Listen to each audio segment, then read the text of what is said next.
This marks the beginning of my commentary on the Platonic dialogue Theaetetus. From the preface,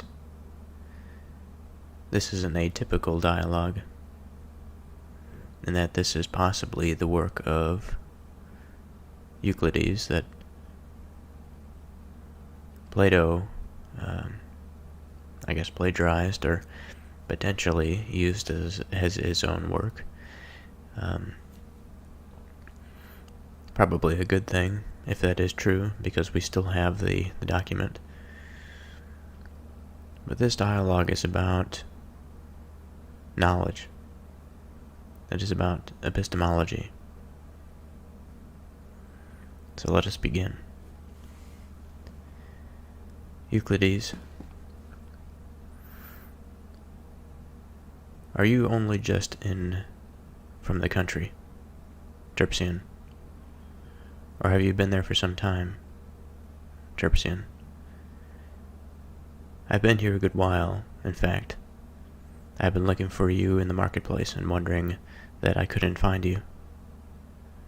Euclides. Well, you couldn't because I was not in the city. Terpsian. Where have you been then? I went down to the harbor, and as I was going, I met Theaetetus, being taken to Athens from the camp at Corinth. Alive or dead? Alive, but that's about all one could say. Badly wounded for one thing. But the real trouble is this sickness that has broken out in the army. Terpsian says, Dysentery? Yes. What a man to lose. Yes, a fine man, Terpsian. Only just now I was listening to some people singing his praises for the way he behaved in battle. Terpsian says, well, there's nothing extraordinary about that. Much more to be wondered at if he hadn't distinguished himself. But why didn't he put up here in Megara? Euclides says, he was in a hurry to get home. I kept asking him myself and advising him, but he wouldn't. So I saw him on his way, and as I was coming back, I thought of Socrates, and what a remarkably good prophet he was, as usual, about Theaetetus.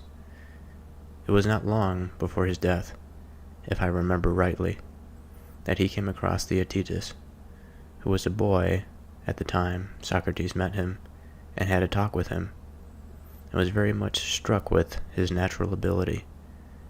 And when I went to Athens, he repeated to me the discussion they had had, which was well worth listening to. And he said to me then that we should inevitably hear more of Theaetetus if he lived to grow up. Well, he appears to have been right enough. But what was this discussion? Could you tell it to me? Euclides. Good Lord, no. Not from memory, anyway. But I made some notes of it at the time, as soon as I got home. Then afterwards I recalled it at my leisure, and wrote it out. And whenever I went to Athens, I used to ask Socrates about the points I couldn't remember, and correct my version when I got home. The result is that I've got pretty well the whole discussion in writing. Terpsian. Yes, of course. I have heard you say that before, and I have always been meaning to ask you to show it to me, though I have been so long about it. But is there any reason why we shouldn't go through it now? I want to rest, in any case, after my journey in from the country. Euclides. Well, I shouldn't mind sitting down either. I saw Theaetetus as far as Irineum. Come along. We will get the slave to read it to us while we rest. Terpsian says, right. Euclides. This is the book, Terpsian. You see, I've written it out like this. I have not made Socrates relate the conversation as he related it to me, but I represent him as speaking directly to the persons with whom he said he had this conversation. These were, he told me, Theodorus, the geometer, and Theaetetus. I wanted, in the written version, to avoid the bother of having the bits of narrative between the speeches. I mean, when Socrates, whenever he mentions his own part in the discussion, says, "and I maintained," or "I said," or "of the person answering," he agreed, or he would not admit this. That is why I have made him talk directly to them, and I have left out these formula. Terpsian: well, that's quite in order. Euclides: now, boy, let us have it. So an interesting beginning to the dialogue, not one that we usually see. This is after Socrates' death, and it seems to be this conversation between two people. We have Theaetetus and Theodorus, the geometer. And as usual, we have Socrates sort of in the middle of this conversation. And now we have two men who are both exhausted from their respective journeys. We have one man who is one of the primary characters of this dialogue, severely wounded in battle, possibly to die. And now these men, both exhausted, are to be read this dialogue between this man, Theaetetus, and Theodorus, as they relax and listen to the slave that reads it. If Cyrene were first in my affections, Theodorus, I should be asking you how things are there, and whether any of your young people are taking up geometry or any other branch of philosophy. But, as it is, I love Athens better than Cyrene. And so I'm more anxious to know which of our young men shows signs of turning out well. That, of course, is what I am always trying to find out myself, as best I can. And I keep asking other people too. Anyone round whom I see the young men are inclined to gather. Now you, of course, are very much sought after, and with good reason. Your geometry alone entitles you to it, and that is not your only claim. So if you have come across anyone worth mentioning, I should be glad to hear. Theodorus says, well, Socrates, I think you ought to be told, and I think I ought to tell you, about a remarkable boy I have met here, one of your fellow countrymen, and if he were beautiful, I should be extremely nervous of speaking of him with enthusiasm, for fear I might be suspected of being in love with him. But as a matter of fact, if you'll excuse my saying such a thing, he is not beautiful at all, but is rather like you, snub-nosed, with eyes that stick out, though these features are not quite so pronounced in him. I speak without any qualms, and I assure you that among the people I have ever met, and I have got to know a good many in my time, I have never yet seen anyone so amazingly gifted, along with a quickness beyond the capacity of most people. He has an unusually gentle temper, and, to crown it all, he is as manly a boy as any of his fellows. I never thought such a combination could exist. I don't see it arising elsewhere. People as acute and keen and retentive as he is are apt to be very unbalanced. They get swept along with a rush, like ships without ballast. What stands for courage in their makeup is a kind of mad excitement, while on the other hand, the steadier sort of people are apt to come to their studies with minds that are sluggish, somehow frightened with a bad memory. But this boy approaches his studies in a smooth, sure, effective way, and with a great good temper that reminds one of the quiet flow of a stream of oil. The result is that it is astonishing to see how he gets through his work at his age. Socrates says, "That is good news. And he is an Athenian. Whose son is he?" Theodorus says, "I have heard the name, but I don't remember it. But he is the middle one of this group coming toward us. He and his companions were greasing themselves outside just now. It looks as if they have just finished and are coming in here. But look, and see if you recognize him." Socrates says, "Yes, I know him. He's the son of Euphoronius of Sunium. Very much the kind of person, my friend, that you tell me his son is, a distinguished man in many ways. He left a considerable property too, but I don't know the boy's name."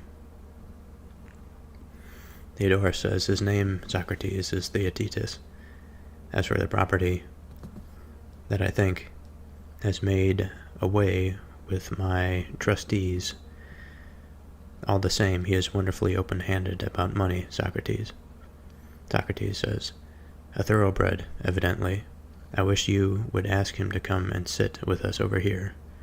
Theodorus says, "All right. Theaetetus, come here beside Socrates." Socrates says, "Yes, come along, Theaetetus. I want to see for myself what sort of face I have." Theodorus says, "I am like you. But look, if you and I each had a lyre, and Theodorus had told us that they were both similarly tuned, should we have taken his word for it straight away, or should we have tried to find out if he was speaking with any expert knowledge of music?" Theaetetus says, "Oh, we should have inquired into that." Socrates, "And if we had found that he was a musician, we should have believed what he said.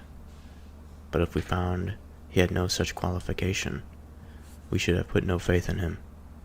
Theaetetus says, "Yes, that's true." Socrates, "And now, I suppose, if we are interested in this question of our faces being alike, we ought to consider whether he is speaking with any knowledge of drawing or not." "Yes, I think we should." "Then is Theodorus an artist?" "No, not so far as I know." Socrates says, "Nor a geometer either." Theaetetus says, "Oh, there's no doubt about his being that, Socrates. And isn't he also a master of astronomy and arithmetic and music? Of all that an educated man should know."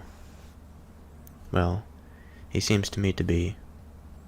Socrates, "Then if he asserts that there is some physical resemblance between us, whether complementing us or the reverse, one ought not to pay much attention to him?" "No, perhaps not.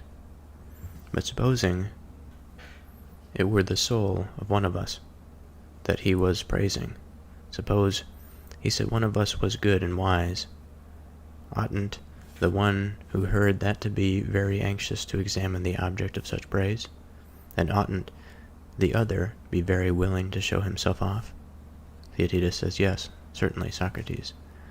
"Then, my dear friend Theaetetus, now is the time for you to show yourself, and for me to examine you.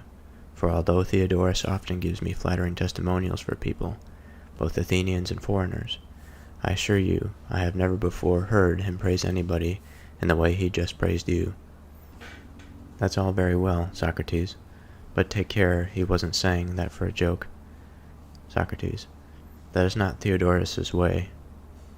Now don't you try and get out of what we have agreed upon with the pretense that our friend is joking, or you may make it necessary for him to give his evidence, since no charge of perjury is ever likely to be brought against him. So have the pluck to stand by your agreement." "All right, I must then, if that's what you have decided." Socrates says, "Tell me now. You are learning some geometry from Theodorus, I expect." "Yes, I am. And some astronomy and music and arithmetic." "Well, I'm very anxious to, anyway." "And so am I, my son, from Theodorus, or from anyone who seems to me to know about these things. But although I get on with them pretty well in most ways, I have a small difficulty, which I think ought to be investigated, with your help, and that of the rest of the company. Now, isn't it true that to learn is to become wiser about the thing one is learning? Now, there's a footnote here. The words wise and wisdom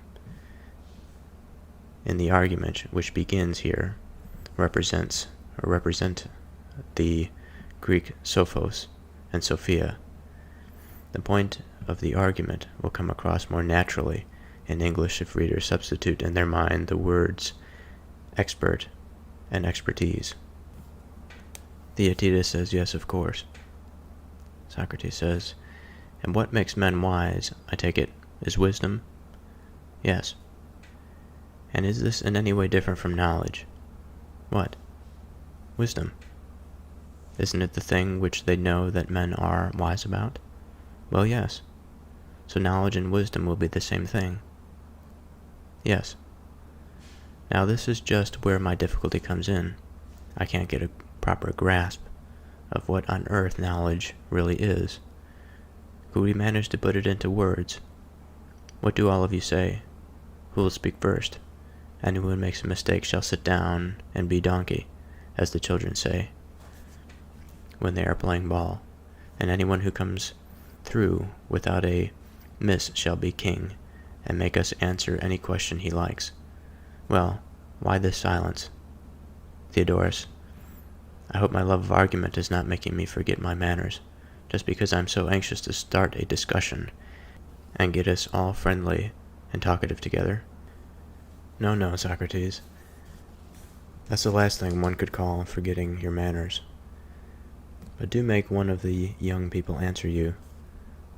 I'm not used to this kind of discussion, and I'm too old to get into the way of it. But it would be suitable enough for them, and they would profit more by it, for youth can always profit. That's true enough. So do go on. Don't let Theaetetus off, but ask him some more questions. Socrates says, well, Theaetetus, you hear what Theodorus says. You won't want to disobey him, I'm sure, and certainly a wise man shouldn't be disobeyed by his juniors in matters of this kind. It wouldn't be at all the proper thing not to give me a good frank answer. Now give me a good frank answer. What do you think knowledge is? Theaetetus says, well, I ought to answer Socrates, as you and Theodorus tell me to.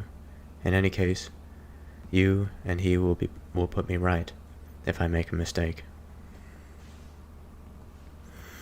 Socrates says, we certainly will if we can. Theaetetus says, then I think that the things Theodorus teaches are knowledge. I mean geometry and the subjects you enumerated just now. Then again, there are the crafts such as cobbling. Whether you take them together or separately, they must be knowledge, surely. Socrates says, that is certainly a frank and indeed a generous answer, my dear lad. I asked you for one thing, and you have given me many. I wanted something simple, and I have got a variety. Theaetetus says, and what does that mean, Socrates? Nothing, I dare say, but I'll tell you what I think. When you talk about cobbling, you mean just knowledge of the making of shoes? Yes, that's what I mean by it. And when you talk about carpentering, you mean simply the knowledge of the making of wooden furniture? Yes, that's what I mean again. Socrates, and in both cases are you putting into your definition what the knowledge is of? Yes.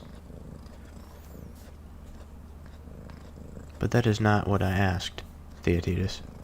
You were not asked to say what one may have knowledge or how many branches of knowledge there are. It was not with any idea of counting these up that the question was asked. We wanted to know what knowledge itself is, or am I talking nonsense? Theaetetus says, no, you're perfectly right. Now think about this too. Supposing we were asked about some commonplace everyday thing, for example, what is clay? And supposing we were to answer, clay of the potters, and clay of the stove makers, clay of the brick makers, would that be absurd of us? Theaetetus says, well, perhaps it would.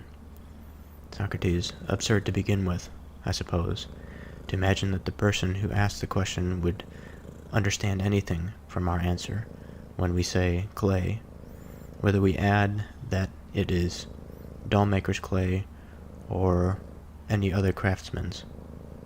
Or do you think that anyone can understand the name of the thing when he doesn't know what the thing is? Theaetetus says, no, certainly not. Socrates, and so a man who does not know what knowledge is will not understand knowledge of shoes either. No, he won't. That a man who is ignorant of what knowledge is will not understand what cobbling is, or any other craft. That is so. So when the question raised is what is knowledge, to reply by naming one of the crafts is an absurd answer, because it points out something that knowledge is of when this is not what the question was about. So it seems. Again, it goes no end of a long way round. In a case where, I take it, a short and commonplace answer is possible. In the question about clay, for example, it would presumably be possible to make the simple commonplace statement that it is earth mixed with liquid, and let the question of whose clay it is take care of itself. Theaetetus says, that seems easier, Socrates. Now you put it like that. But I believe you're asking just the sort of question that occurred to your namesake Socrates here and myself when we were having a discussion a little while ago. And what was that? Theaetetus. Theaetetus says, Theodorus here was demonstrating to us, with the aid of diagrams, a point about powers. He was showing us that the power of 3 square feet and the power of 5 square feet are not commensurable in length with the power of 1 square foot. And he went on this way, taking each case in turn till he came to the power of 17 square feet. There, for some reason, he stopped. So the idea occurred to us that, since the powers were turning out to be unlimited in number, we might try to collect the powers in question under one term, which would apply to them all.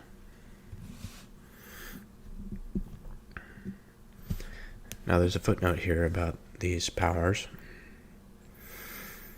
and the meaning of commensurable.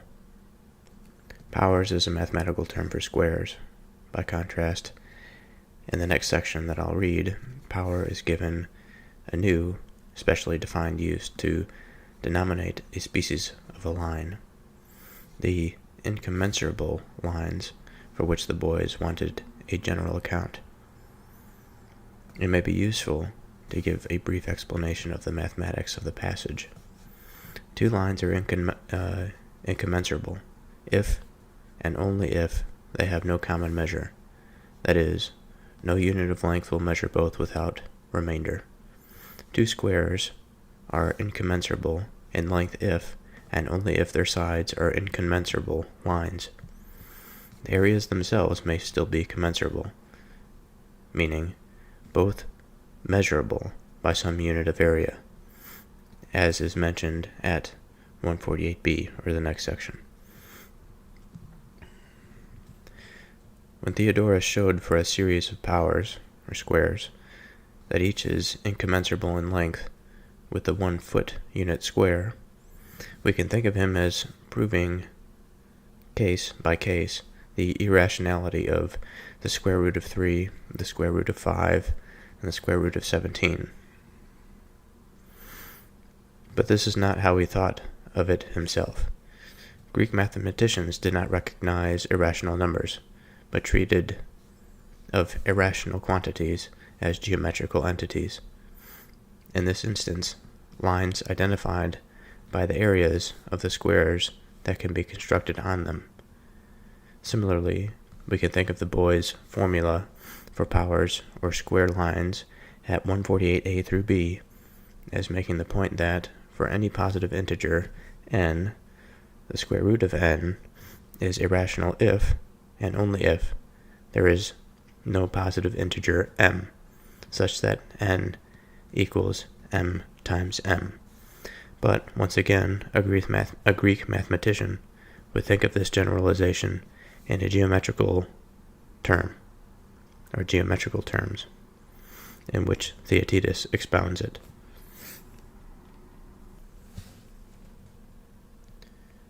And it's nothing like a discussion between schoolboys that makes me understand how long it's been since I've had to think about things mathematically, or at least in terms of the pure mathematics.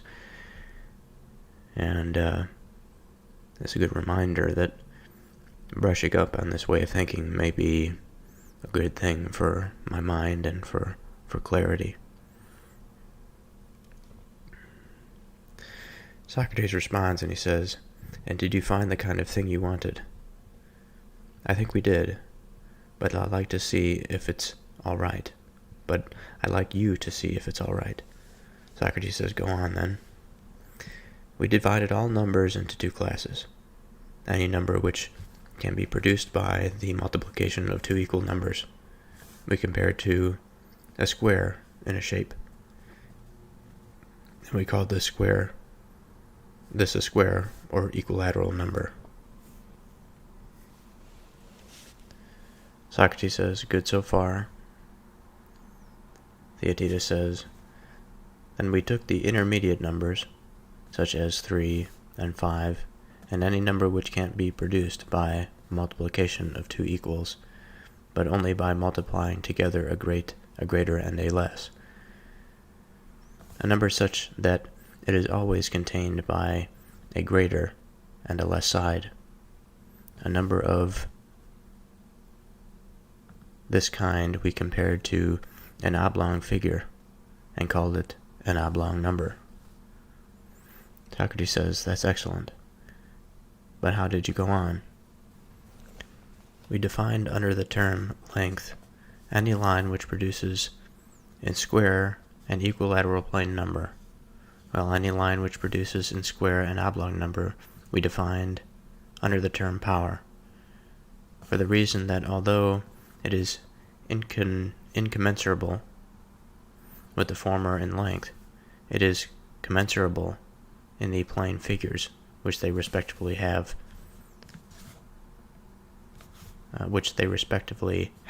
the power to produce.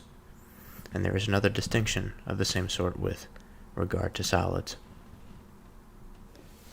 So Theaetetus and his explanation here is a bit confusing, but again, we will have to refer back to that footnote for exactly what is meant. Again, similarly, we can think of the boy's formula for powers or square lines as making the point that for any positive integer n, the square root of n is irrational if, and only if, there is no positive integer m such that n equals m times m. But once again, a Greek mathematician would think of this generalization in the geometrical terms in which Theaetetus expounds it. Socrates says, "Excellent, my boys. I don't think that Theodorus is likely to be had up for false witness."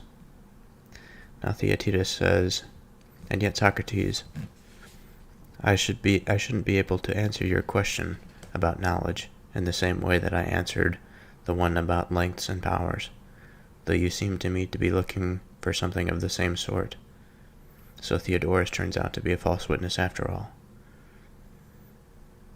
Socrates says, "Well, but suppose now that it was your running he had praised. Suppose he had said that he had never met anyone among the young people who was such a runner as you, and then suppose you were beaten by the champion runner in his prime. Would you think Theodorus and his praise had lost any of its truth?" And Theaetetus says, no, I shouldn't. But do you think the discovery of what knowledge is really what I was saying just now? A small thing. Don't you think that's a problem for the people at the top? Theaetetus says, yes. Rather, I do. And the very topmost of them. Socrates, then do have confidence in yourself, and try to believe that Theodorus knew what he was talking about. You must put your whole heart into what we are doing, in particular, into this matter of getting a statement of what knowledge really is. Theaetetus says, if putting one's heart into it is all that is required, Socrates, the answer will come to light. Go on, then. You gave us a good lead just now. Try to imitate your answer about the powers. There you brought together the many powers within a single form. Now I want you, in the same way, to give one single account of the many branches of knowledge. Theaetetus says, but I assure you, Socrates, I have often tried to think this out, when I have heard reports of the questions you ask, but I can never persuade myself that anything I say will really do, and I never hear anyone else state the matter in the way that you require. And yet, again, you know, I can't even stop worrying about it. Socrates says, yes, those are the pains of labor, dear Theaetetus. It is because you are not barren but pregnant. Theaetetus says, I don't know about that, Socrates. I'm only telling you what's happened to me. An interesting expression by Socrates there to prompt the boy's thinking. As a pregnant woman gives birth to a child, she gives birth to life. And just as the labor pains are a sign of coming childbirth, or coming to life of something new, the struggle that Theaetetus has with the questions of Socrates is just that. It is the pains of thought, of working out a problem, and then coming to new life, a new understanding. Now, although Theaetetus and the Greeks in general were more biased towards geometric thinking, and although the example that we were given is a bit confusing, and I'm thankful to the footnote for helping clarify what they were talking about. But if anything could be said of that exchange between Theaetetus and Socrates, I think we can say that Theaetetus came to a conclusion. He saw a problem for which he had no solution.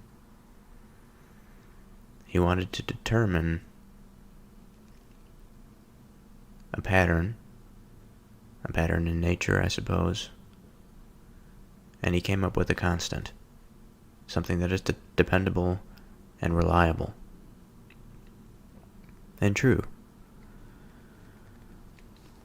And so then he goes into saying, well, I can't answer the question that you asked me initially. What is knowledge?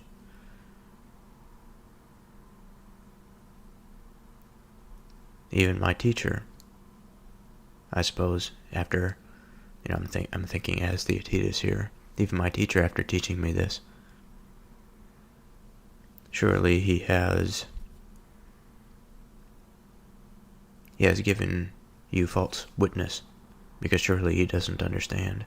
Surely he doesn't, if he believes that I can satisfy your question through this type of reasoning, and it appears I've come to some conclusion, but it certainly doesn't satisfy your question, then certainly my teacher is mistaken.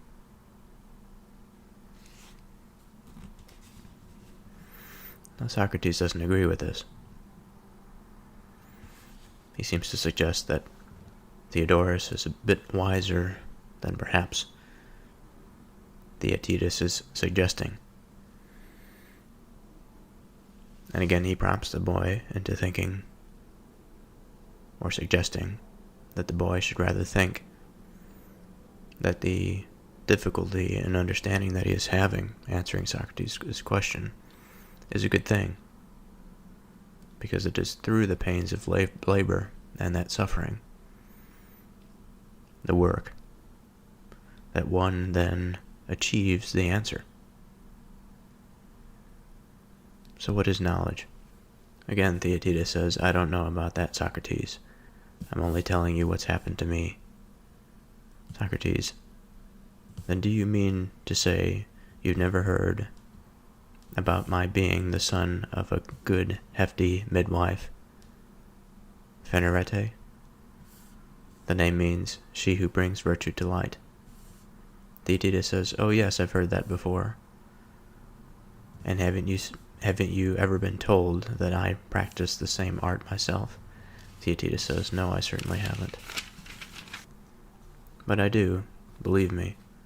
Only don't give me away to the rest of the world, will you? You see, my friend, it is a secret that I have this art.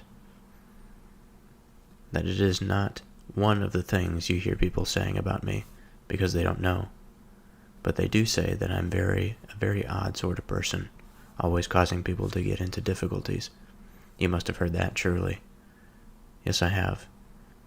And shall I tell you what is the explanation of that? Yes, please do. Well, if you will just think of the general facts about the business of midwifery, you will see more easily what I mean. You know, I suppose that women never practice as midwives while they are still conceiving and bearing children themselves. It is only those who are past childbearing who make this up. Theaetetus says, oh yes. They say it was Artemis who was responsible for this custom. It was because she, who undertook the patronage of childbirth, was herself childless. She didn't, it's true, entrust the duties of midwifery to barren women, because human nature is too weak to acquire skill where it has no experience. But she assigned the task to those who have become incapable of childbearing through age, honoring their likeness to herself. Yes, naturally. And this too is very natural, isn't it? Or perhaps necessary. I mean, that it is the midwives who can tell better than anyone else whether women are pregnant or not. Theaetetus says, yes, of course. And then it is the midwives who have the power to bring on the pains, and so, if they think fit to relieve them, they do it by the use of simple drugs, and by singing incantations. In difficult cases, too, they can bring about the birth, or, if they consider it advisable, they can promote a miscarriage. Theaetetus says, yes, that is so. There's another thing, too. Have you noticed this about them? That they are the cleverest of matchmakers, because they are marvelous, knowing about the kind of couples whose marriage will produce the best children. No, that is not at all familiar to me, Socrates says, but they are far prouder of this, believe me, than of cutting the umbilical cord. Think now, there's an art which is concerned with the cultivation and harvesting of the crops. Now is it the same art which prescribes the best soil for planting or sowing a given crop? Or is it a different one? So I think it's worth pausing for a moment to discuss what lies between the lines here. We're just seriously getting into this conversation about epistemology and knowledge. And so, in typical Socratic fashion, he's leading Theaetetus into the rabbit hole, let's say, the rabbit hole of reason, and in doing so, he's performing this opening of mind so that it may be welcomed into a dialogue with Socrates. Of course, he is at the helm of this questioning. And one of the first things that he brings up here is this analogy to midwifery. And that when he was born, he was born to and subject to the work and the craft of a midwife named Phanerete, whose name meant she who brings virtue to light. And that's very telling, because this is exactly what Socrates does. He is a midwife for knowledge, and he does so in the proper way. He does so because he has the experience. He has gone through the pains, the labor pains, and now, since he has done so, perhaps he has discovered the path, perhaps he has some knowledge, he has some wisdom. And through that experience, through the continual questioning, perhaps frustrating at times, he has come to certain conclusions and ideas, and he is confident in his skill. He has perfected his craft.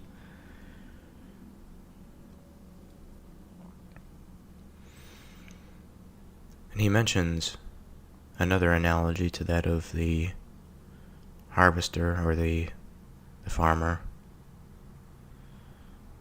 He says there's an art which is concerned with the cultivation and harvesting of the crops. Now, is it the same art which prescribes the best soil for planting or sowing a given crop, or is it a different one? Now, of course, it would be the same one, because by extension, if one is going to perfect the art of cultivating and harvesting crops, what goes into cultivation is their nurturing and the environment in which best cultivates a healthy crop for them to harvest, which involves the soil, it involves enrichment, it involves the substrate by which things grow. And again, this is an analogy to Socrates.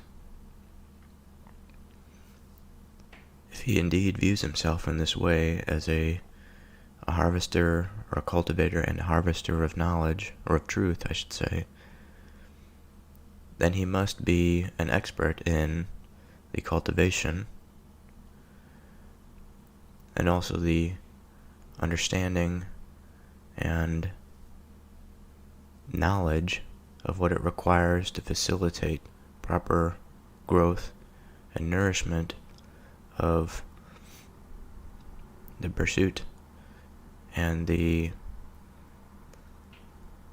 perhaps the end goal, or the cultivation, the harvesting of truth. And he continues by saying, then applying this to women, will there be one art of the sowing and another of the harvesting? And Theaetetus says, that doesn't seem likely, certainly. No, it doesn't. But there is also an unlawful and unscientific practice of bringing men and women together, which we call procuring, or this sort of way of, it's like a prostitution, or a convincing or a bribing of forcing two people together to have children.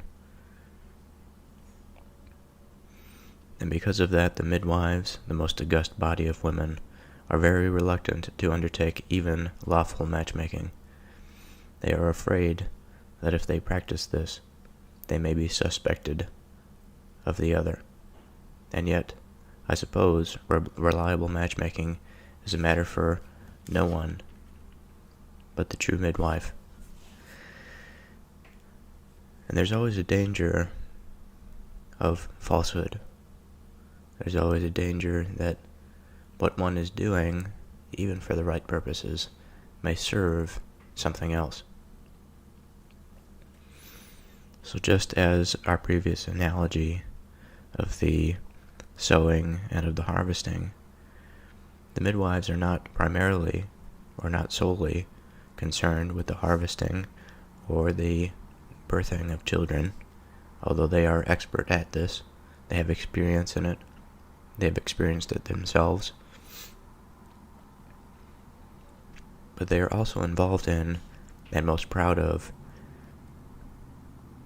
sowing the environment or perfecting the soil, the substrate, by which this condition, the pregnancy and subsequent birth, can actually take place. Now, the great danger is ensuring that the environment that the crop is brought up in is true, it is sufficient, it is appropriate, it is based on certain principles that allow for the strongest and the hardiest of crops to be cultivated and grown. Whereas, if a midwife inadvertently, or perhaps directly and consciously, committed herself to the unlawful and unscientific practice of procurement, she has done a disservice. The child will be born to two people who do not perhaps love that child. The child may be orphaned. It will not be raised in such a way to ensure the harvesting of a strong crop, because it is born of a weak substrate. And Socrates says, so the work of the midwives is a highly important one, but it is not so important as my own performance. And for this reason, that there is not in midwifery a further complication, that the patients are sometimes delivered of phantoms and sometimes of realities, and that the two are hard to distinguish. If there were, then the midwife's greatest and noblest function would be to distinguish the true from the false offspring. Don't you agree? And what a difficult thing it would be to have a phantom born instead of a child. Now, of course, this what Socrates is describing here is what is true and what is false. His occupation, analogous to the midwife of bringing the child into this world, that of his seeking the truth and facilitating its birth into the world, he is faced with an additional problem that the midwives don't necessarily face. While it is possible for a woman to give a stillbirth,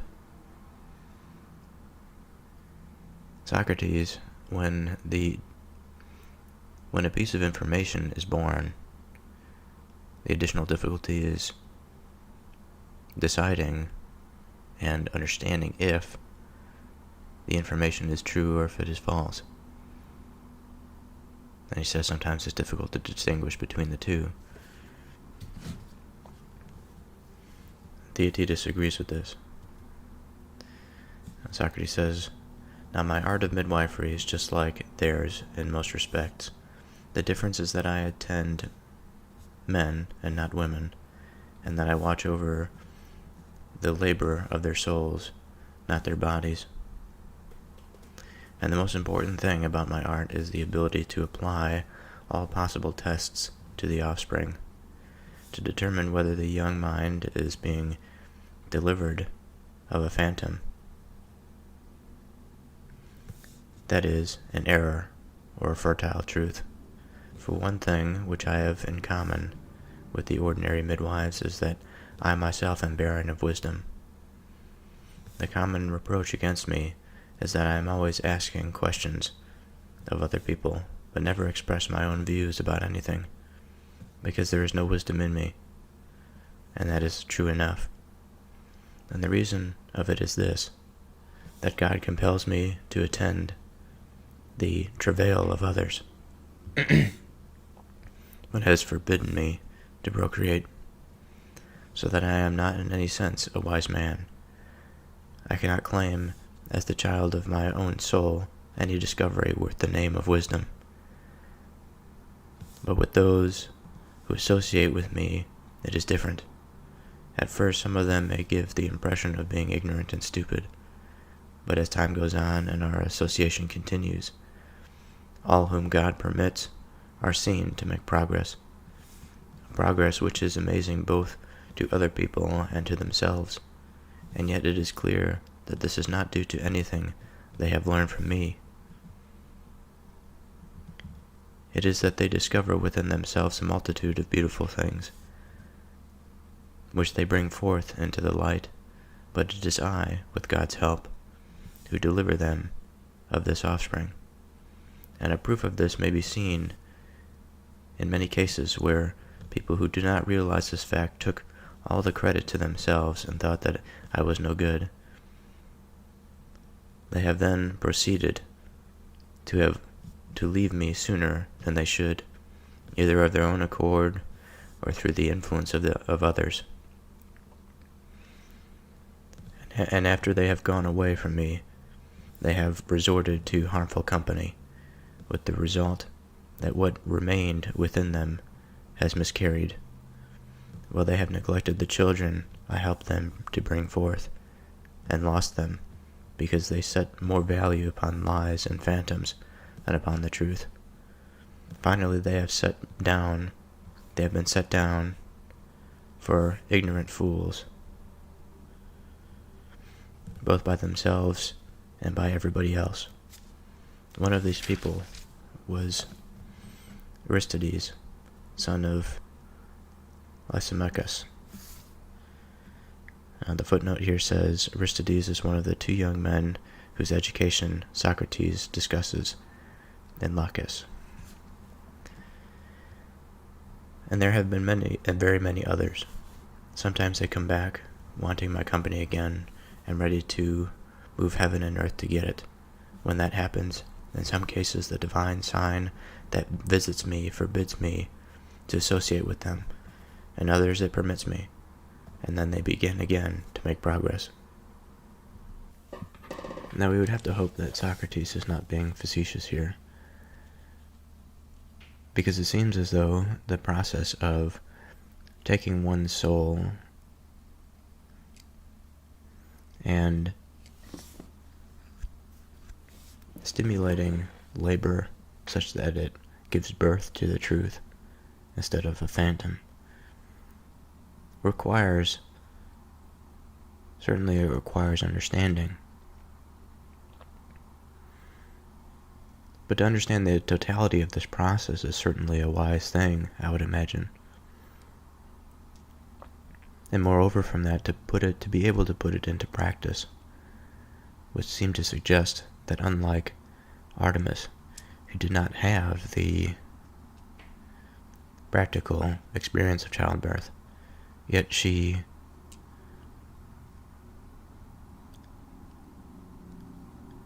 understood not to entrust the duties to women who were childless, who lacked the experience, but she assigned the task to those who had become incapable of childbearing through age. Perhaps in their youth they had given birth, but by no fault of their own, they moved into a new stage of life, and their responsibility was such that they were to assist others in their birth. I'm not sure it would be directly analogous to say that Socrates is past his prime, albeit he is an older man, past his prime such that he cannot bear children analogous to bearing wisdom. And so his job as a midwife is to facilitate that birth in others. Perhaps at one point he had it, but now due to circumstance, he has lost it. This may not be the best way of thinking about it.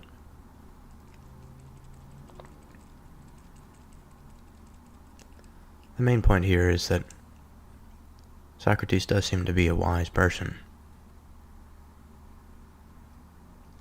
Just because he doesn't give explicit wisdom, but rather leads people to it. You would think that at the very least, the person that guides one to the location understands something about the location.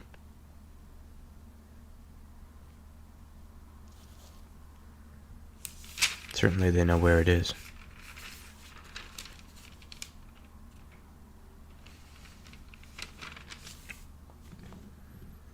He continues and he says, "There is another point also, in which those who associate with me are like women in childbirth. They suffer the pains of labor, and are filled day and night with distress. Indeed, they suffer far more than women. And this pain my art is able to bring on, and also to allay." Well, that's what happens to them. But at times, Theaetetus, I come across people who don't seem to me somehow to be pregnant. Then I realize that they have no need of me, and with the best will in the world, I undertake the business of matchmaking. And I think I am good enough, God willing, at guessing with whom they might profitably keep company. Many of them I have given away to Theaetetus, who was a famous sophist, and a great number also to other wise and inspired persons.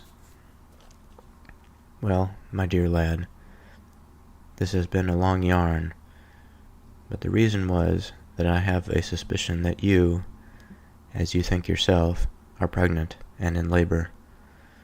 So I want you to come to me as to one who is both the son of a midwife and himself skilled in the art, and try to answer the questions I shall ask you, as well as you can, and then examine what you say. I may perhaps think it is a phantom and not the truth, and proceed to take it quietly from you, and abandon it. Now if this happens, you mustn't get savage with me, like a mother over her firstborn child. Do you know, people have often before now got into such a state with me as to be literally ready to bite when I take away some nonsense or other from them. They never believe that I am doing this in all goodwill. They are so far from realizing that no God can wish evil to man, and that even I don't do this kind of thing out of malice, but because it is not permitted to me to accept a lie and put away the truth. So begin again, Theaetetus, and try to say what knowledge is, and don't on any account tell me that you can't, for if God is willing, and you play the man, you can. So it's a beautiful way that Socrates is putting this. He's trying to put the boy's mind at ease, so that his lesser nature doesn't get in the way of bringing the truth to light. He wishes him to be the son of a midwife and himself skilled in the art. For if he himself is skilled in the art, he too would be engaged in this process of deliverance. And in this case, it's deliverance of the truth.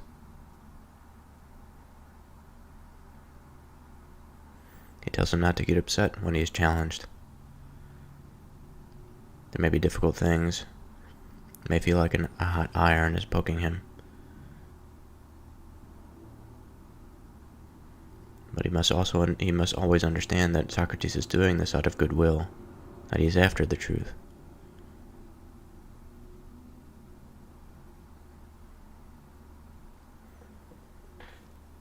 And it's interesting that when he says they are so far from realizing that no God can wish evil to man, and that even I don't do this kind of thing out of malice, but because it is not permitted to me to accept a lie and put away the truth.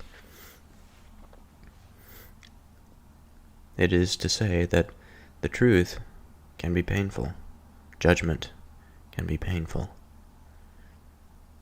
It can be painful when we are living under delusion or a falsehood, and we have to come back to reality. And this coming back to reality is painful. It is labor-intensive. It requires a midwife to help us through it, to be born again. Theaetetus says, well, Socrates, after such encouragement from you, it would be hardly decent for anyone not to try his hardest to say what he has in him. Very well, then. It seems to me that a man who knows something perceives what he knows, and the way it appears at present, at any rate, is that knowledge is simply perception. So before we move on to Socrates' response, let's reflect on what that might mean. He says that knowledge is simply perception. And what can we say perception is? Well, to perceive something is to recognize. It is a way of knowing, certainly, because under this recognition we are seeing something come to us that otherwise was not there. It is the light and the darkness. It is moving from a state of an unknown to known. New information. This perception is often related to our senses. The senses of seeing and of hearing, of tasting. All this information is integrated into the mind, and it is perceived. And again, the perception of these things is the recognition of their existence. It is the recognition of their influence on the body. It's the recognition of their existence in the, what we might say, the external world. Socrates says, "There's a good frank answer, my son. That's the way to speak one's mind. But come now, let us look at this thing together, and see whether what we have here is really fertile or mere wind egg. You hold that knowledge is perception." Theaetetus says yes. "But look here. This is no ordinary account of knowledge you've come out with. It's what Protagoras used to maintain. He said the very same thing, only he put it in rather a different way. For he says, you know, that man is the measure of all things, of the things which are, that they are, and of the things which are not, that they are not. Have you read this, of course?" Theaetetus says yes often. "Then you know that he puts it something like this, that as each thing appears to me, so it is for me, and as it appears to you, so it is for you. You and I, each being a man." Theaetetus says yes. That is what he says. Socrates says, well, it is not likely that a wise man would talk nonsense. So let us follow him. Let us follow him up. Doesn't it sometimes happen that when the same wind is blowing, one of us feels cold and the other not? Or that one of us feels rather cold, another very cold? Theaetetus says, yes, that certainly does happen. Well then, in that case, are we going to say that the wind itself by itself is cold or not cold? Or shall we listen to Protagoras and say it is cold for one who feels cold, and for the other not cold? Theaetetus says, it looks as if we must say that. And this is how it appears to each of us? Yes. But this expression, it appears, means he perceives it? Theaetetus says, yes, it does. The appearing of things, then, is the same as perception, in the case of hot things like that. So it results, apparently, that things are, for the individual, such as he perceives them. Theaetetus says, yes, that seems right. Perception, then, is always of what is, and unnearing, as befits knowledge. Now, just as is the case in Cratylus, where we were talking about the origin of names, and that we have come to the conclusion that much of what language is based on, much of the origin of words, is through this process of agreement. It is based on convention.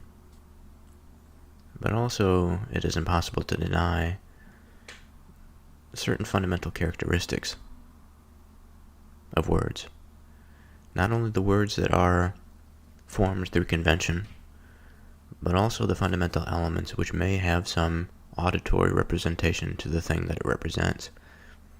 That we may make a sound with our mouth that is somehow related to the shape or the nature of an object.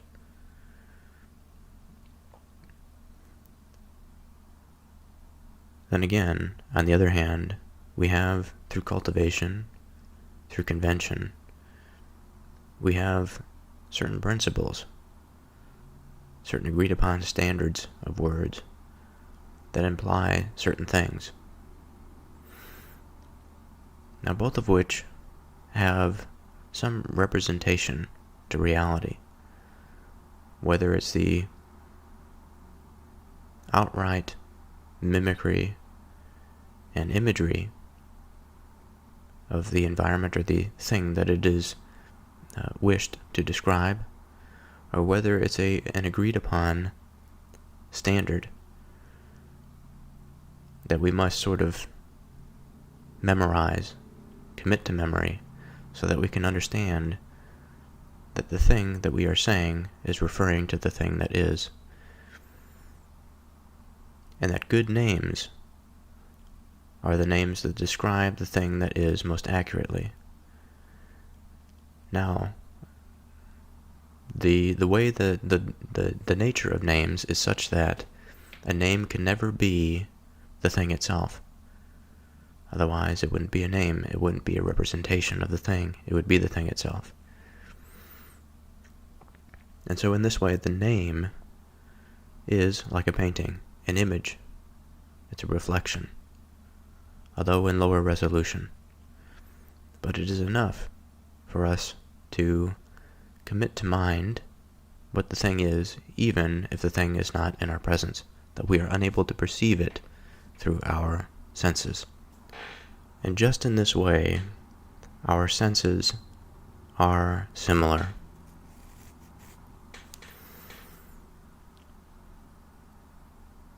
Now, the thing about names is that it's further on down the chain. It is based on, to some degree, our perception. Because the information that we take in from our environment, we use and put together to form representations of the things in our environment. We categorize them through language. If we move back to the step of perception, I think we find that a similar phenomenon, a similar pattern exists. That is to say, that although we can produce a name, or we can see an object, we can hear something, we can taste something, it is yet but an imperfect representation of what that thing is. It is not the totality of that thing. And although we have the perception to perceive a thing, there is a degree of relativism in it, just as the example of the cold, where one person may feel the wind blow and feel cold, another may not. Or one relative to another may feel colder than another. So our perception, again, is an image. It's not a perfect representation of reality. For if we are to say something is of lower temperature, we can objectify it and say that it is, on average, it has a lower kinetic motion, or kinetic molecules, or molecular motion, lower average molecular motion. If something is warmer, it has higher average molecular motion. So that's an objective way to go about that, which seemingly avoids the problem of perception. Now, I think there's a question there. Although that it seems to avoid it, there is still a matter of perception wound up in it. I don't think we need to go there quite yet. I think we may get there. But the point being that perception is a representation of reality that is potentially flawed. On the other hand, it is a way of perceiving reality, of seeing reality, that allows us to see the truth. It is accurate in many cases. I am seeing a coin that's in front of me. I can reach out and I can touch it, and I can confirm again by the bit of evidence that I am receiving through my fingertips that this is an object, that it is a coin. I can manipulate it. I can see all different sides of it. And this brings me to the next point, that when I manipulate this object, I can discover more about this object than I did when it was just sitting in front of me and I had just the visual perception. When I pick it up, I have a greater perspective. I can flip it over. I can see the other side. And that, again, it gives me more information. I could bring it up to my nose and I could smell that metallic smell of the coin. Again, it's more information.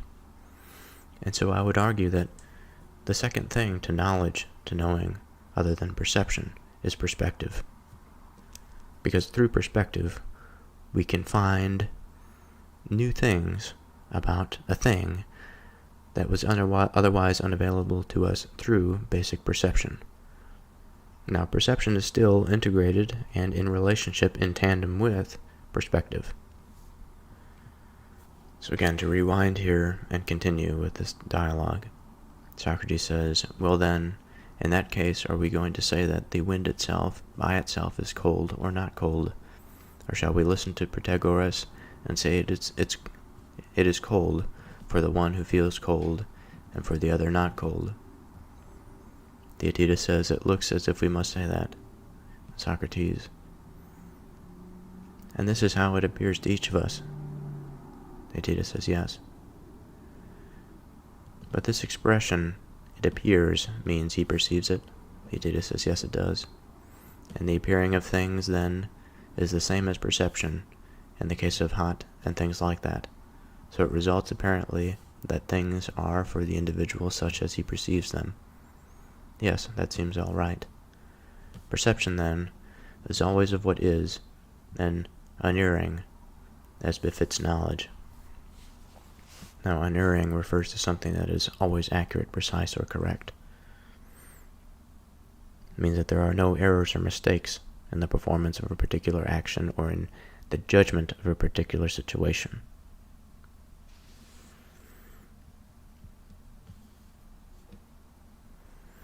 And Theaetetus says, so it appears. And Socrates says, but, I say, look here, was Protagoras one of those omniscient people? Did he perhaps put this out as a riddle for the common crowd of us, while he revealed the truth as a secret doctrine to his own pupils? Now there's a footnote after truth that says Protagoras of Abdera was a 5th century BC philosopher and sophist. This appears to have been the title of his book, the title being Truth. Theaetetus says, what do you mean by that, Socrates? Socrates says, I'll tell you. And this, now, is certainly no ordinary theory. I mean the theory that there is nothing which in itself is just one thing, nothing which you could rightly call anything or any kind of thing. If you call a thing large, it will reveal itself as small, and if you call it heavy, it is liable to appear as light, and so on with everything, because nothing is one or anything or any kind of thing. What is really true is this: the things of which we naturally say that they are in process of coming to be, as a result of movement and change and blending with one another.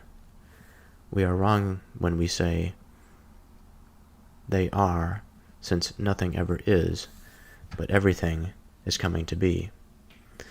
As regards this point of view, let's take it as a fact that all the wise men of the past, with the exemption of Parmenides, stand together. Let us take it that we find on this side Protagoras and Heraclitus and Empedocles, and also the masters of the two kinds of poetry, Epicharmus in comedy and Homer in tragedy. Now there's a footnote here that says Heraclitus was famous for holding that everything flows. Empedocles described a cosmic cycle in which things are constituted and dissolved by coming together and separating of the four elements: earth, air, fire, and water. Epicharmus made humorous use of the idea that everything is always changing by having a debtor claim he is not the same person as incurred the debt. Parmenides remains outside the chorus of agreement. He held that the only reality is one single, completely changeless thing.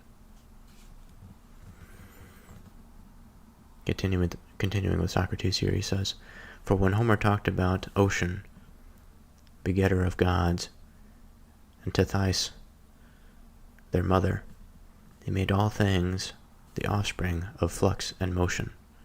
Or don't you think he meant that? And Theaetetus says, "Oh, I think he did." So let's think about this theory of Protagoras. Socrates says, the theory that there is nothing which in itself is just one thing, nothing which you could rightly call anything or any kind of thing. If you call a thing large, it will reveal itself as small, and if you call it heavy, it is liable to appear as light, and so on with everything, because nothing is one or anything or any kind of thing. What is really true is this: the things of which we naturally say that they are in the process of coming to be as a result of movement and change and blending with one another. We are wrong when we say that they are, since nothing ever is, but everything is coming to be. Now I could see why this theory might be attractive. And there's a bit of me that wants to prevent myself from moving too far into my denunciation of it. But I'll share my thought nonetheless. I think that to say this sort of thing, to say that everything is relative, that everything is constantly changing, I think sets us up for the unfortunate circumstance of not being able to determine what a thing is. That everything is relative. Nothing is able really to be known. The coin in front of me, I can never truly understand, perhaps, because of all of the different aspects. And even if I were, to the best of my ability, to grasp that coin in such a way that it would seem to me that I fully understood it, I wouldn't be able to, because it's something that is constantly changing and in motion. Now, there's a way in which this perhaps is true, because if we think about molecules, we think about atoms, they are constantly moving, even if they are in a solid state. And if it is indeed the case that they are always moving, then how are we to truly know what the object is if it is always changing? And I think there is a bit of semantics here. There's a bit of a dance that needs to be had, because although things may be in motion, the relationship that the motion has to other things in the environment, that relationship affords a certain way of being that is consistent, it's constant. It affords knowing. So this coin is made up of a bunch of different elements that are bound together in this structure that we call a solid. And this relationship, again, although it has motion to it, provides it with a constant state of being so that I can perceive it and it is reliably there. Now, it won't last forever. It may be degraded or eroded, but certainly, as long as it remains there in my safekeeping, it will certainly outlive me. And it is constant enough for my mind to perceive it and reliably return to it and confidently say that this object is going to remain in this relative state in which I could perceive it for many years to come. And the problem of this theory of Protagoras is that I don't think that it takes this into account. Perhaps he's not saying that something is never known, but this is what it seems to be implied from Socrates' explanation. Nothing which in itself is just one thing. Nothing which you could rightly call anything or any kind of thing. And this, of course, is prime ground for humor. The humor, almost like an antibody, it attacks the pathogen. And if it finds a hole in the reasoning or logic, it's right to attack it. And so the footnote, it does us a service here when it says Epicharmus, made a humorous use of the idea that everything is always changing by having a debtor claim he is not the same person as incurred the debt, because he's always changing. It's always changing. He's a different person, and therefore this person now is not the person that had taken out the debt, and therefore I don't have to pay it. So easy to see with the humorous example how there might be a flaw in logic there. So let's continue with Socrates here. And if anyone proceeded to dispute the field with an army like that, an army led by Homer, he could hardly help making a fool of himself, could he?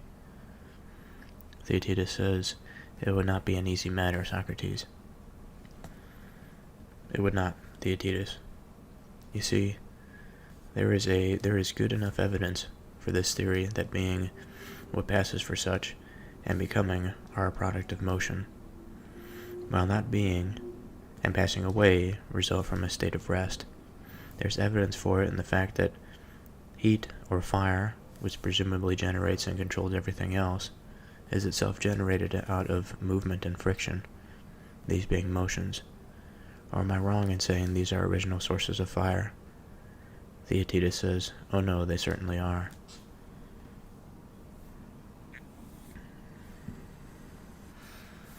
And it's interesting here because Socrates is not wrong in what he says. This heat is as we understand it today, is the average molecular kinetic motion. I can imagine the case of starting a fire using wood as a fuel source. Certainly friction is involved there. The friction of other sorts are also involved in the combustion of other materials.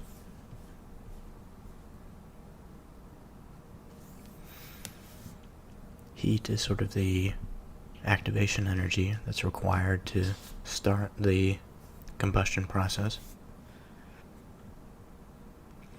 Theaetetus says, "Oh no, they certainly are." Socrates, "Moreover, the growth of living creatures depends on these same sources." Yes, certainly. And isn't it also true that bodily condition deteriorates with rest and idleness, while by exertion and motion it can be preserved for a long time? Yes. And what about the condition of the soul? Isn't it by learning and study, which are motions, that the soul gains knowledge and is preserved and becomes a better thing? Now there's a footnote here that says, the Greek could equally be translated that the soul gains and preserves knowledge. The reader may perhaps be expected to hear the clause both ways. Whereas in a state of rest, that is, when it will not study or learn, it not only fails to acquire knowledge but forgets what it has already learned. Now it's an interesting way to put this, to use that hypothesis or that theory that everything is in motion,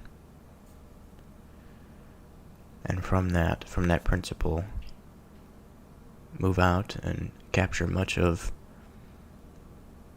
what we observe to be constants of life.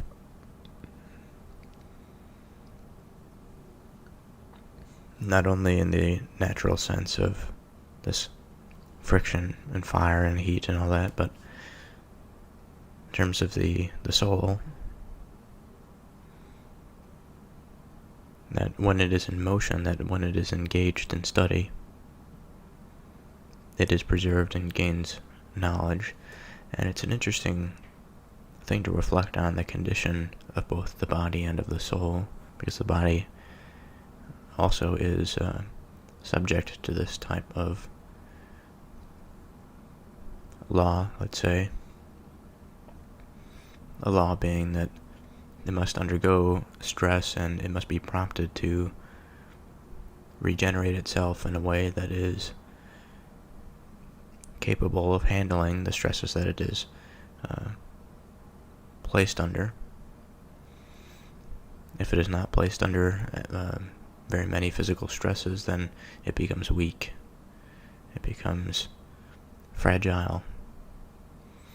And it cannot sustain its existence against the natural way of things.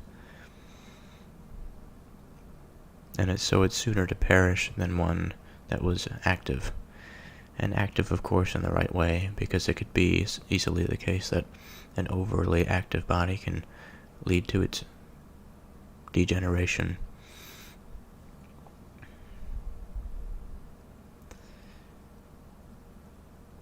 But of the soul, this would seem to me to be a much more lofty sort, because the soul is wound up in mind and our conception and our understanding of all that is. And if we fail to improve on it, then we also thereby fail to improve on our understanding of reality, and fail to connect ourselves in sort of a holistic way again to that reality.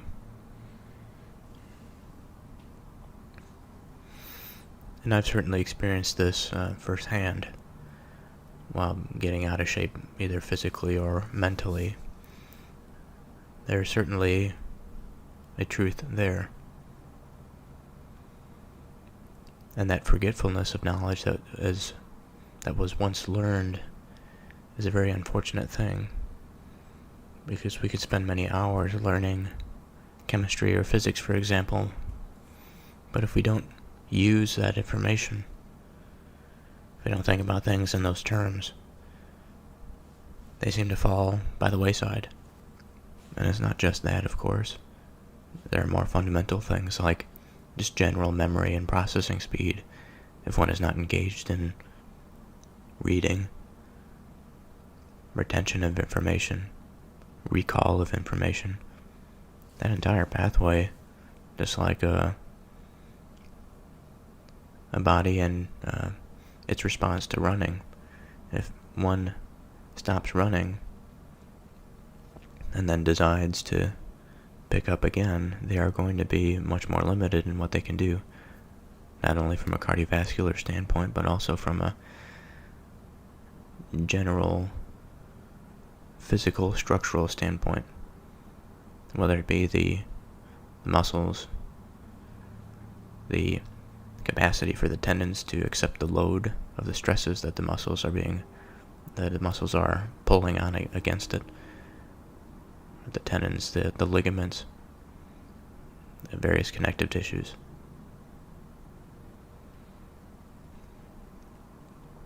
Anyway, Theaetetus says that certainly is so. Socrates. And so we may say that one thing that is motion is beneficial to both body and soul, while the other has the opposite effect.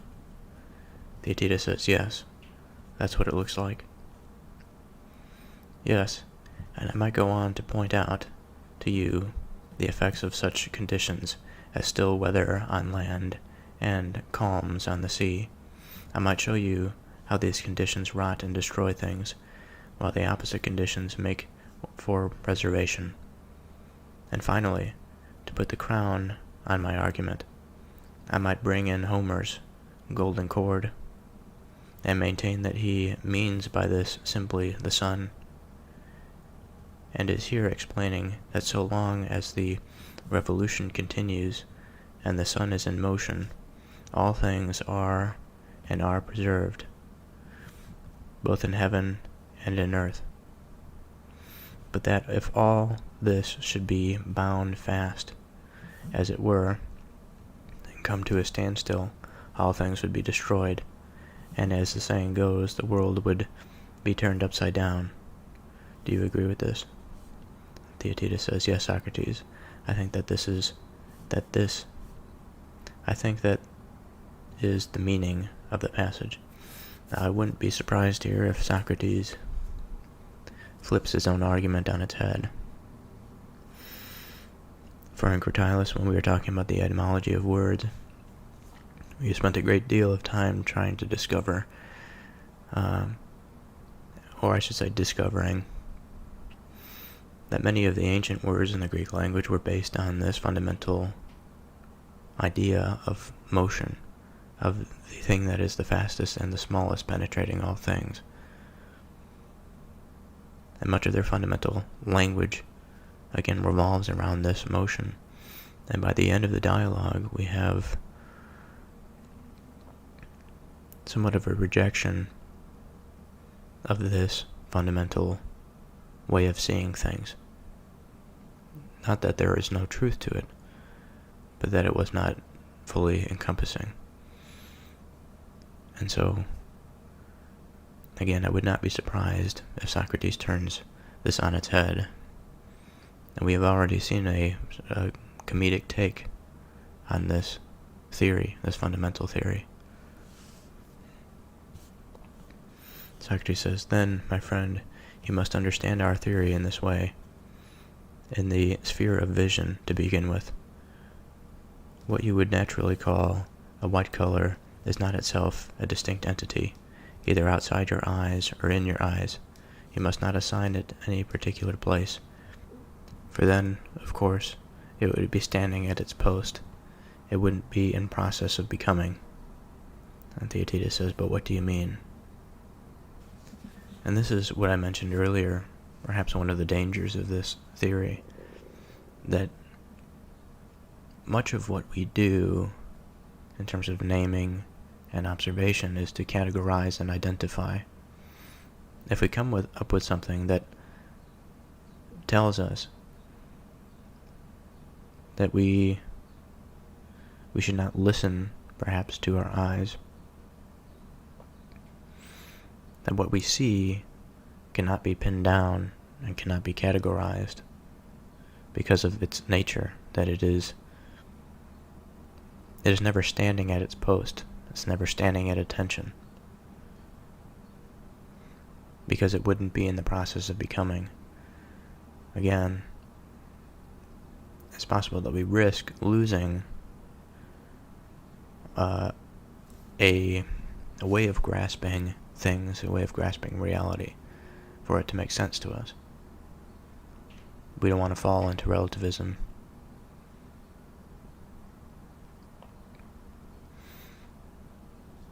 Socrates says, "Let us follow what we stated a moment ago, and posit that there is nothing which is in itself one thing. According to this theory, black or white, or any other color will turn out to have come into being through the impact of the eye upon the appropriate motion.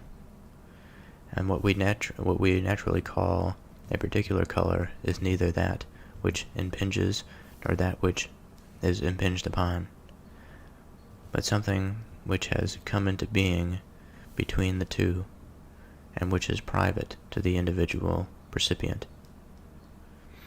Or would you be prepared to insist that every color appears to a dog or to any other animal the same as it appears to you?" Theaetetus says, "No, I most certainly shouldn't."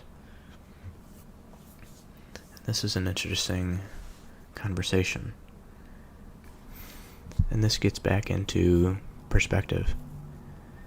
Because I don't think, well, we know it's not the case that color is necessarily subjective. But to Socrates' point, there is a perceptive component to it. That is to say, that there is an interaction between our perception and what we consider to be certain colors. And there are other animals, other organisms for which they don't experience the same colors in the way that we do. Now, even within our own species, there are individuals that we would call color blindness, as they deviate from the norm of people that perceive colors in a particular way. Generally, there is a consistency of identification of colors between individuals, though. And I think that for all of that, regardless of our perception, which may or may not be truly representative, it is, just like a name, an image that reflects reality. And this image is based on a more fundamental principle, and this is the identification of different wavelengths of light. The reflection of light upon an object may reveal a particular color. It is the wavelength that we are picking up on. Now, the wavelength in and of itself can be represented in different ways. It could be represented as purely mathematically on a graph, in which, in that sense, in that case, we can represent it with the same color. Right? It can be a black line that represents that wavelength. And yet it still represents what we are perceiving, even though the color is the same. And so there is an aspect of the human mind, as it interacts with the environment, that can lead to, I think, I don't necessarily want to say inconsistencies, but ways of perceiving that are not universal. And this lack of universality, I think, can lead to a false conception,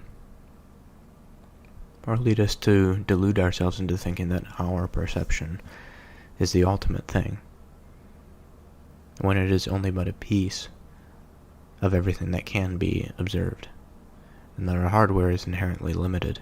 The information that we can take in is inherently limited, and thereby our own perception is thereby limited. Now, I think there's a lot to unpack here. I'm not sure how much I uncovered of it in my last little monologue there, but the statement that Socrates begins with, he says, "Let us follow what we stated a moment ago, and posit that there is nothing which is, in itself, one thing." Now, what could that possibly mean? That there is nothing in itself that is one thing? Now, it would seem to suggest that if there is nothing that is one thing, then everything must share in thingness, I guess you could say. And that, just like with language, that revolves around a certain point to give it some sort of commonality, enough for us to be able to understand one another and have a commonality so that we can actually communicate, but also unfold reality in a similar manner, so that things are reciprocally intelligible. If everything, so I'll say this, if things have a unique characteristic of themselves, a unique thingness to themselves that allows them to be identified, but also an aspect of the thing that shares with other things, then there must be two pillars around which we can identify this shared thingness and also the thingness of the individual category. And he follows this up by saying, according to this theory, black or white or any other color will turn out to have come into being through the impact of the eye upon the appropriate motion, and what we naturally call a particular color is neither that which impinges or that which is impinged upon, but something that has come into being between the two, and which is private to the individual percipient. Now, I think that we have covered essentially what he's saying here already, but to give it a little bit more detail, a little bit more substance, let's begin by talking about what impingement can mean. So, in one possible sense, impinge can suggest that something is encroaching or infringing upon a particular situation, limiting or affecting it in some way. And in another sense, it can refer to an action of an object coming into direct contact or striking another object. And in this way, the color is sort of a connecting piece. It connects the motion in reality, the sort of wavelength. Interesting that Plato and other Greek thinkers have gotten here without the direct observation of the wavelength, but it's neither here nor there. So we have this wavelength, and we have this idea or perception of color. So perhaps it would be, I suppose, the direct illustration of this really doesn't matter all that much. But the connector is I'll start by saying this, the connector between the reality that is in motion, and our perception is, in some sense, our perception, but it is the mechanism or the illustration, right, the art that is our perception. So, for example, the wavelength is the thing that is. It is the motion of reality that comes into us. We sense it through our eyes. This information is then perceived as color. Now, in some sense, the color is the wavelength. But it is... This color is... And this wavelength is represented to us in a particular way that appears to us in a particular way. That doesn't necessarily consistently appear this way across the board with all organic beings, living beings. Right, dogs cannot perceive what we perceive. That doesn't mean that the wavelengths don't exist. So when he says that black or white or any other color will turn out to have come into being through the impact of the eye upon the appropriate motion, I think this is what he's saying, that the color is the transjective. It is the uniter between our understanding and the reality of the thing, even though, just like a painting or a name, it's not completely mapped onto reality. We can figure through a process in more detail what that natural or what the property is more independent of our perception. But still, we may understand it in a way that is sort of above our perception, but still we have this perception. This is how we see reality, quite literally. And then he says, and what we naturally call a particular color is neither that which impinges nor that which is impinged upon, but something which has come into being between the two and which is private to the individual percipient. Again, this is the idea of the transjective, the thing between the subject, the percipient, and the object, sort of the wavelength. And then he finishes by saying, or would you be prepared to insist that every color appears to a dog or to any other animal the same as it appears to you? Theaetetus says, no, I most certainly shouldn't. Socrates, well, and do you even feel sure that anything appears to another human being like it appears to you? Wouldn't you be much more disposed to hold that it doesn't appear the same even to yourself because you never remain like yourself? Theaetetus says, yes, that seems to me nearer the truth than the other. But I'd pause here for a second and say, well, this must be true in some way, but there's consistency between individuals, which it affords their mutual, reciprocal interaction. And even within the individual, there is a continual thread throughout the being that allows it to revolve around this thing. It gives it a self-identity that is not this thing that is constantly being recreated, although it may be in a certain sense. And in another sense, there is something about that being that allows it to understand that it is one thing, regardless of its change over time.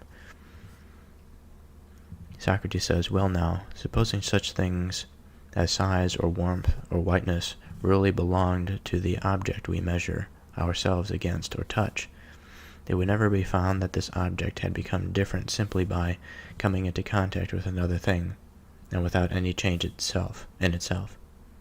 On the other hand, if you suppose them to belong to what is measuring or touching, this again could never become different simply because something else had come into its neighborhood, or because something had happened to the first thing, nothing having happened to itself.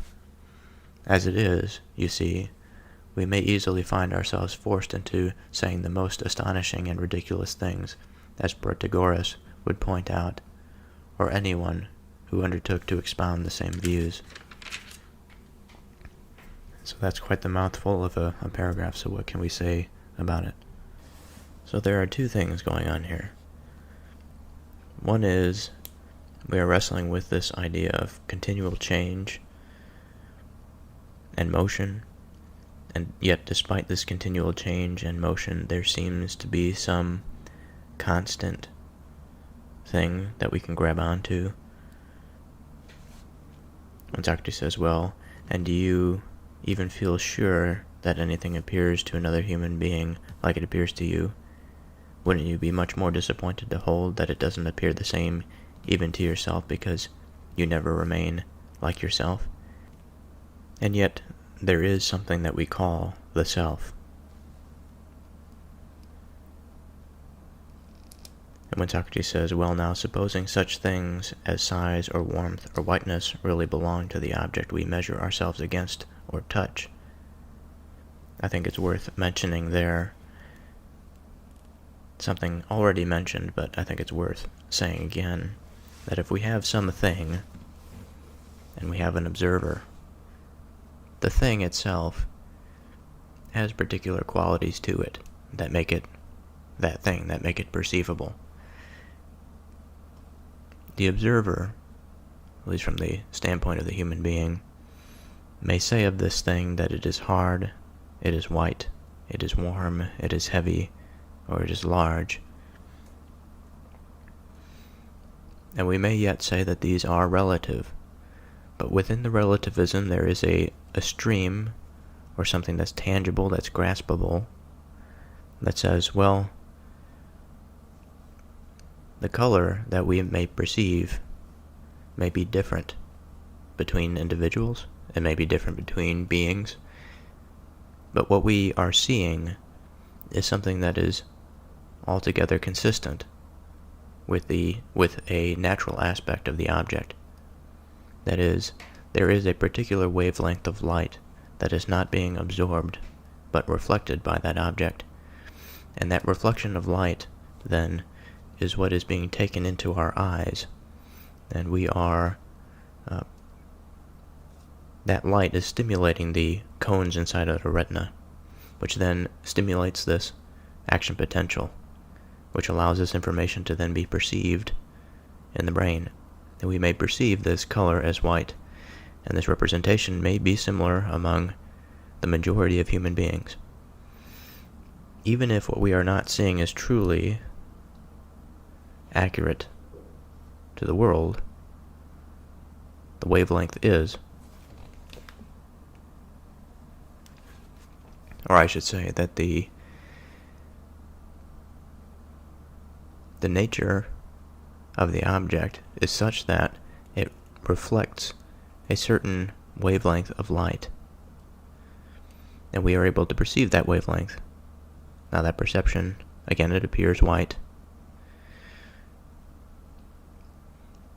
but just because our perception may vary between individuals or beings doesn't necessarily mean that this observation is not representative of something that is true or something that is real. It is an image like that of a photograph. The photograph is not the thing itself. It is but an image. The thing itself is the thing itself. But the image is quite descriptive, especially if it's a photograph. And similarly, although the language, now we may use the language of wavelengths, or we may use the language of perception. The language that we use, as long as it has some consistency and some strong hold on the reality of the thing that it attempts to imitate, then we may accurately understand the object. Again, there are multiple perspectives, and we have to be cognizant of that. We are not perfect beings. We cannot perfectly aspectualize every particular object that we see or thing that we interact with. But in terms at the base level of understanding a thing through sight and through vision, we can do so sufficiently for our means. Then we can incorporate this perception into a symbolic interpretation, and we can also use the colors that as we see fit for broader purposes, to design things that represent things that we have seen, to put them together in a sort of puzzle, to enhance our cognitive language and grammar. So that's generally the first thing that I think that we are touching on here. It is the aspect of the thing, the through line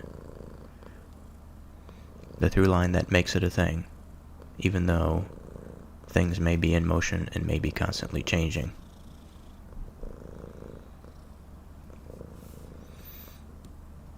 Now I'll read that again. Socrates says, "Well now, supposing such things as size or warmth or whiteness really belonged to the object we measure ourselves against, or touch, it would never be found that this object has become different simply by coming into contact with another thing, or without any change in itself."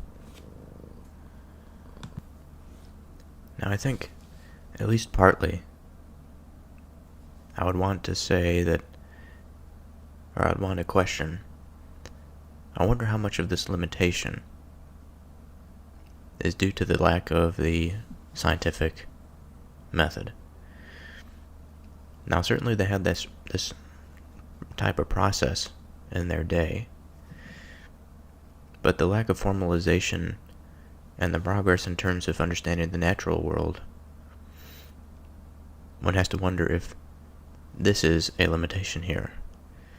And I say that specifically because when he says it would never be found that this object had become different simply by coming into contact with another thing, and without any change in itself, this may be a limitation of observation and the tools by which one can observe something else. A microscope would be a good invention to use as an example, because we could take something, we could take a part of it, we could observe any changes that have taken place. Now to his point, it is true that in most of our experience, throughout most of our experience, the things and the objects within our environment, it is very difficult to tell how they have changed. Or moreover from that, I mean, we can have all the sophisticated tools in the world and yet not be able to tell how something is changing. Or make, at least, at the very least, some things may be very difficult to observe any change at all. But unless we have the understanding at sort of the molecular level about this general change in position, but relative stability given the broader thing, an object, I think it would be difficult to understand how this hypothesis of motion would be consistent with what we observe and how we interact with things. On the other hand, if you suppose them to belong to what is measuring or touching, right, let's say the human being in this case, the thing that is taking in the reflection of light off of an object. I'm looking at a red water bottle in front of me. It is reflecting that wavelength that appears to be red to me. If you suppose them to belong to what is measuring or touching, this again could never become different simply because something else had come into its neighborhood. So in this case, I'm assuming that when he says that if you suppose them to belong to them referring to certain characteristics like size or warmth or whiteness, if these things of perception belong to the observer, or what is doing the measuring, it can never become different because something else had come into its neighborhood, or because something had happened to the first thing. Nothing hadn't happened to itself. So it's an interesting reflection on perception, but I think the point here has been discussed already. and that is to say that, well, there's a few things. Again, the consistency of the thing between the thing or the object and the individual, though the object has its own innate qualities to it that make it the object.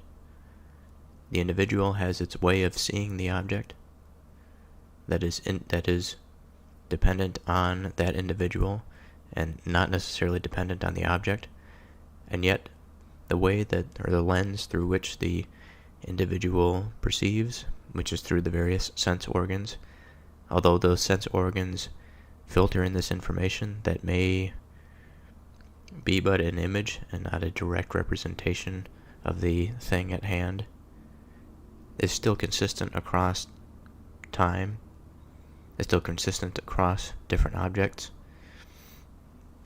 for the most part, excluding pathology. And in this way, the truth of the matter lies within, we could say,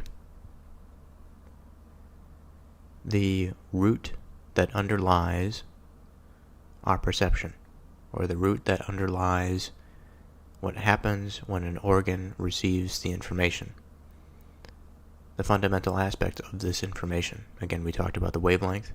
If we talk about warmth, we could say that's relatively subjective based on one's own experience. However,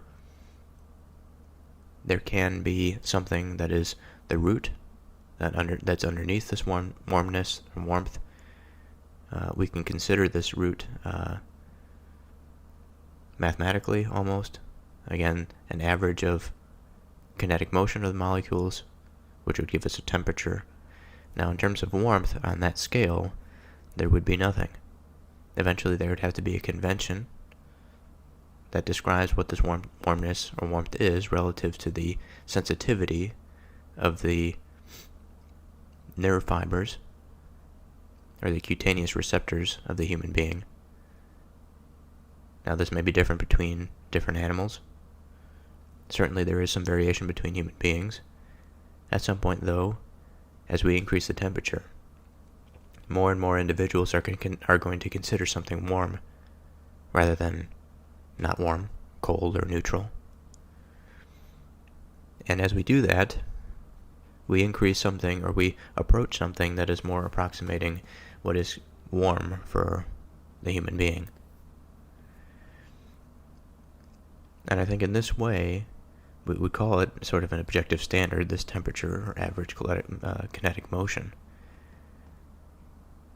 But in this way, we avoid the trap of relativism, that everything that we perceive is relative to the thing that does the perceiving, even if it's variable among the individuals. It's true to the individual. And so I think this is why he mentions ridiculous things and mentions Protagoras would point out, or anyone who undertook to expound the same views. Now Theaetetus says, what do you mean? What sort of ridiculous things? And so I think we will end it here, and we will continue next time with the sort of ridiculous things that Socrates is talking about.